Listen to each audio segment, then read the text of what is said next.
Hello there, Maverick Currency traders. This is Rob. It is August 14th. Let's jump into it. All right, so the news of the day first. We heard from the RBNZ last night, and they surprised us. They surprised everybody with a 0.25% cut. It caught the market by surprise, and so the Kiwi was the weakest currency out there. So we did see that drop from the RBNZ, but we didn't see anything further after that initial drop. Probably because the market now thinks, okay, well, there's no more cuts left after this one.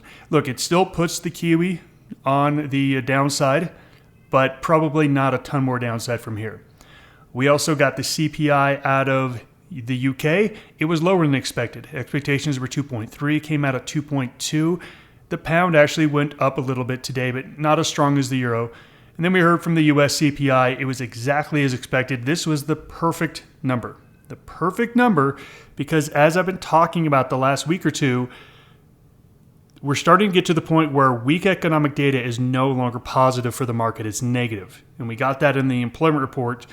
All of a sudden now, weak data is actually bad news, where before it was good news because it meant we got a rate cut.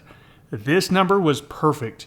Not too hot, not too cold, and we actually saw odds for a 50 basis cut in September go down from 50 to about 35% chance. So the expectations went down on this news of rate cuts in the future in the US. As we can see what happened here, first thing we want to point out, Kiwi. Kiwi got absolutely killed, but as I said, it had a big drop right off the news, and then there really wasn't any follow through after that. The euro was the best currency on the day.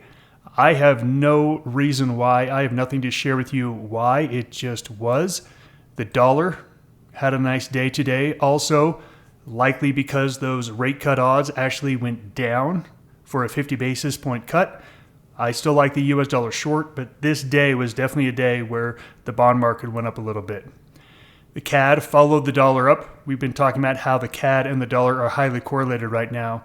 And you can see everything was in the middle. Other than the Kiwi, there really wasn't a lot of movement, and I want to get everybody prepared for the rest of this week. I think the best trading days of this week have already happened. I think looking forward, Thursday and Friday are just not going to be very volatile days. We got some mild movement in equities. Basically, equities were flat to slightly up today. And then we had commodities sell off across the board. Crypto, gold, and oil, all down. If we take a look specifically at cryptos, we can see that they were all pretty much down except for Litecoin. Litecoin, for some reason, went up, and it actually looks like it wants to continue to go up. We'll take a look at that chart here in just a second. If we take a look at the equity market itself, if you listen to the video I did yesterday, I talked about how we are coming up into this area of resistance. We are coming up to these moving averages, coming up to this area of resistance. And my premise was that we're probably going to spend a couple days in this area before we ultimately go higher. I do think this equity market wants to go higher. The volatility index has absolutely plummeted from its 4-year record spike that we saw just a week and a half ago. Everything's starting to calm down, which means there's likely going to be a bullish bias to this equity market.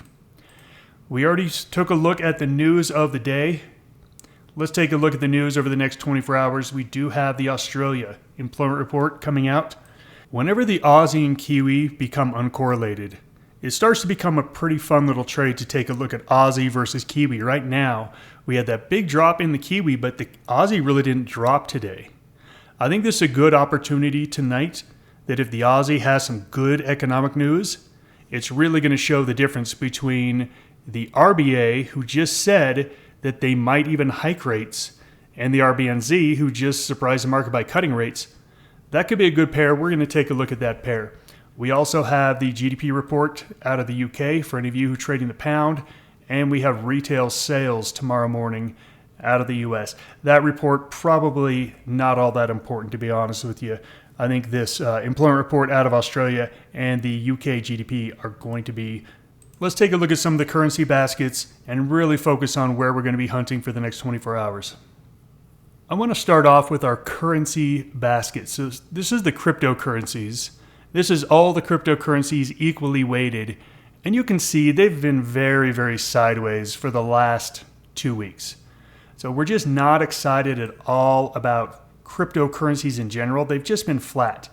But if we take a look inside, like which one's moving, I've liked Bitcoin over the last couple of weeks, and you know what? It's not looking like it wants to break out higher.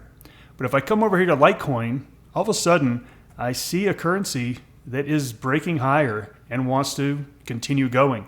We've got everything in our favor. We've got rising EMA, rising parabolic SAR, rising RSI. Look, I'm not going to go out and buy it. I rarely trade Litecoin, and frankly, I think there's better trades out there. But if you are looking to trade crypto, Litecoin is the clear outperformer at this moment. Let's jump into the Forex market. I'm going to really ignore the Swiss franc and the yen here, because if we take a look at them, take a look at Swiss franc, take a look at yen, they're really just going nowhere. Until they go somewhere, I am totally uninterested. So if I come over here to the dollar, now I find something that's actually gone somewhere. And we can see that we're getting a nice little bounce back off of a low base breakdown. So we broke this very long low base.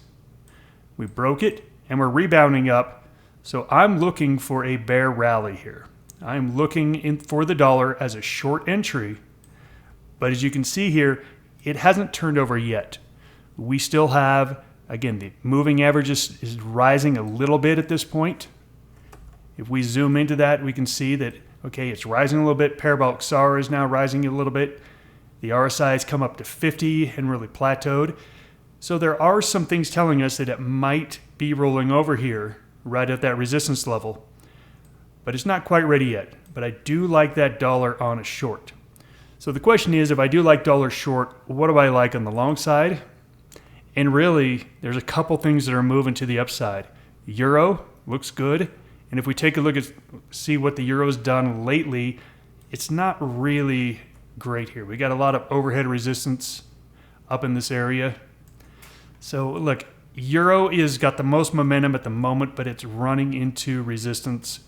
Pound has had this big fall down. It's running higher. Okay, could it have a little bit more? Possibly.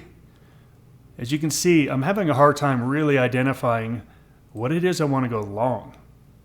Here we've got the CAD, but the CAD is going to be fairly correlated to the dollar. Take a look at Aussie.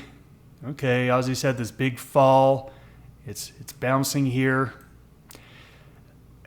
Look, there's just not a whole lot. I mean, we've got the moving average is flattened out. RSI has come back down. And of course, if we look at the Kiwi, we're going to see that that is not the place to be on the long side. But like I said, there's really no follow through after that big drop. The point is, I don't see really anything that I want to go long. And if we take a look at our currency board here, I mean, Litecoin is the only thing that is a +3. +2, we have dollar, CAD, and euro at the moment. I like dollar better as a bear rally. Right now it is rising, so it's too early to take it. And the only other thing is euro. So look, I'm going to focus here on one currency cross, euro versus Kiwi. Euro Kiwi is the only thing that even makes sense here. But I'm also going to take a look at if this dollar turns down over the next 24 hours, I think there's a possible trade between euro versus dollar. So we're going to take a look at just a few crosses here. Euro Kiwi, we're going to take a look at euro dollar, and then I am going to take a look at that Aussie Kiwi trade as well. First up is going to be that euro Kiwi. So this is the trade that has the most momentum at this moment. We've got the euro to +2, we got the Kiwi to -2. It's got the most momentum at the moment. But if we take a look and see, okay, where are our levels here? We do have some resistance up here at the 184.50 area. The 184.50, right now it's at 183.50. There is a decent trading opportunity here off this base. So we do have this nice little base, nice little high base, right around this 183.50. If we want to go in a little bit closer and say, okay, where is going to be the actual breakout point? Well, if you were looking at this at a high base, it technically triggered a few hours ago, but we're having a little pullback here. It's not a terrible entry point right here, right now. Here's the problem. Yes, There's 100 pips until the next resistance point. But remember, this is a $1.83 of a currency. So 100 pips isn't all that much. 100 pips is actually 0.55%. To me, that's really not a big enough move to get me excited. So look, if anyone's looking for a trade and you just got to make one, this is it. But here's the thing. You don't got to make a trade. You don't have to do it. I think the better trade is going to be when the dollar turns over. So I'm going to take a look at euro dollar. So we're looking at euro dollar. Let me pull up a 4-hour chart. This has got a nice move here to it. Again, we ran up. We had a 5-wave correction, ran up, pulled back, broke out to a new high. So look, we're moving in the right direction with the right trend. It runs up, it bases, it runs up. We're in a base here. I think the best trade here is to wait for a base. Just wait for this base to form. Maybe it's a little bit deeper pullback into the 109.80 area. I think the better trade is to wait. This trade is likely not going to develop for another 2 to 3 days, in my opinion. This is the trade I like the best, but I don't think it's going to happen this week. Another trade you can take a look at is the Aussie Kiwi. We talked about how when these things get uncorrelated, it's a fun little trade. Over here, Aussie weakened against the Kiwi. We went sideways for a couple of days, and now we are starting to strengthen against it. Looking at support and resistance levels, you can see we came and we pulled back right to this 109.80 area. We're starting to get some bottoming price action. We have a rising EMA. We got rising parabolic SAR. The RSI has come down, but it's flattened out. Look, I don't hate this trade. We got basically 110 is where it's at right now. So it's at 110. We've got some overhead resistance at 110.20. Then I think we can take a look at, next resistance level up there at 110.60. This is 60 pips on $1.10. This is about the same. This is about 0.55%. Ultimately, I don't see any great trades in the market right now. As a young trader, I just did not have the discipline to sit out when I didn't see great trades. I'd say, you know what? The trades I just looked at, they're good enough. They'll give me some pips. Okay, it's not a full percent like I like, but it's a 0.5%. You know what? I've clicked enough buttons in my life and my career that I no longer need to do that. I'm looking for the best setups. And frankly, I don't see great setups. It is Wednesday. Things could change. I'm definitely going to be watching. But I actually think I am done trading Forex for the week unless some big volatility happens. I just don't see any great setups. I'm really waiting for that dollar short to turn over, or I'm waiting for the Swiss franc and the yen shorts to turn back over. Those would get me back into the game, but for right now, I'm sorry, I just don't see anything. Remember, at Maverick, we have a saying: trade the market in front of you. Not the market you want it to be, not the market you think it should be. Trade the market in front of you. Everything is showing more stagnation, so it's telling us to trade less, not more. Everything's cyclical. We could easily get a nice move somewhere next week. We'll come out and be more active at that point. But until now, I think sitting on your hands is the best thing to do. That is a currency recap. Thanks, everybody.